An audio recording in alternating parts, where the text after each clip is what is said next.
अब यही सवाल रामायण में श्री राम को लेकर उठता है, क्या राम ने भी मांस खाया? सच बात यह है दोस्तों कि वेदों और वाल्मीकि रामायण में भी मीट खाने के उदाहरण मिलते हैं। आप सीता माँ की पर्सनालिटी से सोच भी सकते हैं कभी कि वो गंगा माँ को मीट ऑफर करेंगी? सूर्याघट्ट मतलब मदिरा का घड़ा नहीं, सूर्य प्लस आघट्य मतलब देवताओं, जो सूर्य के लिए असंभव हो।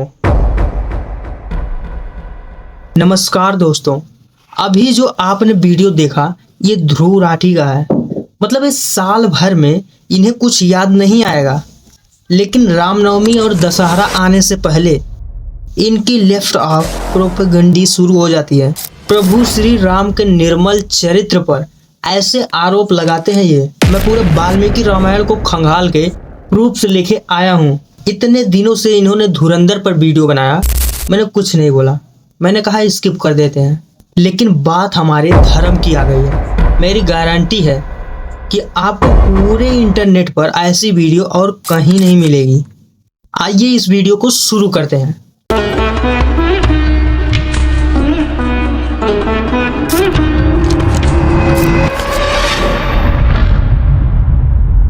अब ये श्लोक हनुमान जी माता सीता से अशोक वाटिका में कहते हैं कि ना प्रभु श्री राम ने कभी मांस खाया, वो 4 समय में उपवास करके 5वें समय में कंद मूल और फल खाते हैं। प्रभु श्री राम ने वनवास आने से पहले माता कौशल्या से एक प्रतिज्ञा करते हैं कि मैं पूरे वनवास में एक मुनि की तरह कंद मूल फल और शहद खाकर अपना जीवन यापन करूंगा। ऐसे परम आज्ञाकारी पुत्र इतनी कठोर प्रतिज्ञा करके जंगल में बटर पनीर मसाला खाने तो नहीं जाएंगे।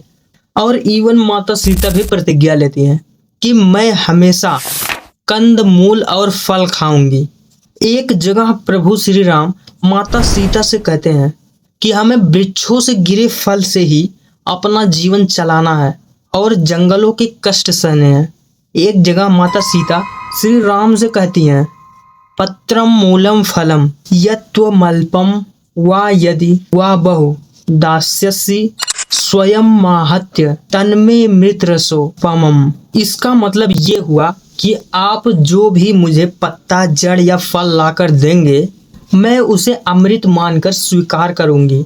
और एक जगह लक्ष्मण श्री राम से कहते हैं, मैं वन में फल फूल कंदमूल खाकर सुख से रहूंगा। एक जगह अयोध्यावासी चिंता करते हैं कि हमारे राम राजमहल के सारे सुख त्याग के फल मूल कैसे खा पाएंगे।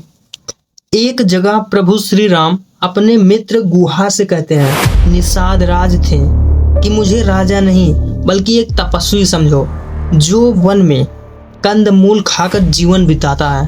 इवन भगवान श्री राम ने राक्षसों का सामना करते हुए कहा, हम कंदमूल खाने वालों को क्यों परेशान कर रहे हो। इवन ये श्लोक वाल्मीकि रामायण के साथ साथ श्री राम रक्षा स्तोत्र में भी आता है। और ये एक बात तो पूरा क्लियर है कि रघुकुल रीति सदा चली आई, प्राण जाए पर वचन न जाई। भगवान श्री राम की प्रतिज्ञा कभी झूठी नहीं हो सकती। इवन भगवान श्री राम अपने पूरे परिवार के सामने ये प्रतिज्ञा ले रहे हैं। इनफैक्ट वो इतना तक भी कह देते हैं कि अगर उनके प्रतिज्ञा में लक्ष्मण और सीता को छोड़ना पड़े या फिर अपने प्राण ही क्यों न त्यागने पड़े तब भी वो अपने प्रतिज्ञा का पालन करेंगे। युवन महाभारत में भीष्म पितामह युधिष्ठिर से कहते हैं कि प्रभु श्री राम ने अपने पूरे जीवन में कभी मांस नहीं खाया। और कोई भी ऑथेंटिक संस्कृत डिक्शनरी निकाल कर देख लीजिए, आप जानकर चौंक जाएंगे कि मांस शब्द के संस्कृत में 2 मतलब होते हैं। एक पशु पक्षी या मछली का मांस और दूसरा मीनिंग फल का गूदा, और इसे भी संस्कृत में मांस ही कहते हैं। और ये अज्ञानी अपना उल्लू सीधा करने के लिए वर्ड के 2 मीनिंग निकालकर अर्थ का अनर्थ कर देते हैं। सीता जी गंगा को मीट ऑफर कर रही है। ये वाल्मीकि रामायण का अयोध्या कांड अध्याय 52 श्लोक 89 है। सीता देवी रिवर गॉडेस गंगा को कसम देती हैं कि वे मांस, चावल और वाइन के 1000 मर्तबान ऑफर करें। आप सीता माँ के पर्सनालिटी से सोच भी सकते हैं कभी कि वो गंगा माता को मांस ऑफर करेंगी। सूरा घट्ट मतलब मदिरा का घड़ा नहीं, सूर्य प्लस अघट्य देवताओं को मतलब जो सूर्य के लिए असंभव हो। ऐसे हजारों पदार्थों के साथ माता सीता गंगा माँ की पूजा करना चाहती हैं और साथ में मांस नहीं, फ्रूट पल्म यानी कि फलों का गूदा। ये श्लोक को पॉपुलर कर करके गड़बड़ मीनिंग निकालते हैं कि भगवान श्री राम हिरण को मारकर खा गए, पर यहाँ पे हत्वा का मतलब जान से मारना नहीं बल्कि हल्के से पीटना है, यानी कि हाँकना।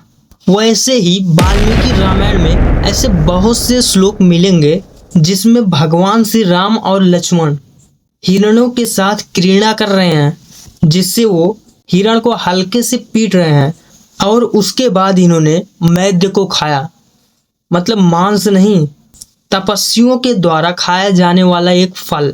लेकिन इन सभी ने इसका एक अलग ही मतलब निकाल दिया है। टेक्निकली इसको लेक्सिकल एरर कहते हैं, यानी कि किसी वर्ड का एक अलग ही मतलब निकाल देना, मतलब दूसरा मतलब निकाल देना बिना पूरा वर्ड को जाने। जैसे कि फॉर एग्जाम्पल मारना। अब इस शब्द का आप बहुत सा मीनिंग निकाल सकते हैं। टू व्हीलर को किक मारना, पीठ थपथपाना यानी कि मारना, बैल हाँकना यानी कि मारना, पानी में छलांग मारना, झपकी मारना और ताली मारना। इसलिए हमें शास्त्रों को प्रमाणित गुरुओं के डायरेक्शन में ही समझना है, ना कि इन जैसे एंटी हिंदुओं के व्हाट्सएप और यूट्यूब यूनिवर्सिटी से। और जब भगवान श्री राम स्वर्ण मृग को पकड़ने निकलते हैं तो लक्ष्मण उन्हें पहले ही बता देते हैं कि वो मारीच राक्षस है। तो भगवान श्री राम कहते हैं कि अगर वो मृग है तो उसे पकड़कर सीता के बगीचे में छोड़ देंगे, वो खेलेगा, और अगर वो एक मारीच राक्षस है तो उसका वध करना जरूरी है। इसमें हिरण को मार के खाने का कोई लेना देना ही नहीं है। इसलिए अपने जीवन में कभी भी ऐसे प्रोपेगेंडा फैलाने वाले एंटी हिंदुओं के बातों में आकर अपने सनातन धर्म पर, अपने हिंदू धर्म पर डाउट मत करना। इस वीडियो में और एक महत्वपूर्ण बात, इन्होंने पहले भी सिख धर्म के ऊपर एक वीडियो बनाई थी जो इन्हें डिलीट करना पड़ा, क्योंकि इनको ये बात अच्छे से पता है कि अगर हम किसी दूसरे रिलीजन के ऊपर वीडियो बनाएंगे तो बहुत ही बुरा होगा।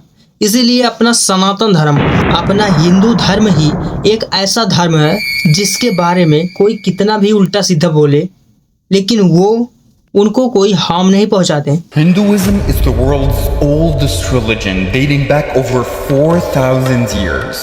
Its early origins are ambiguous, with no single founder or definite starting point. In fact, many Hindus believe the religion is eternal, as old as time itself. फिर मिलते हैं किसी अगले वीडियो में किसी अगले टॉपिक के साथ। बहुत बहुत धन्यवाद।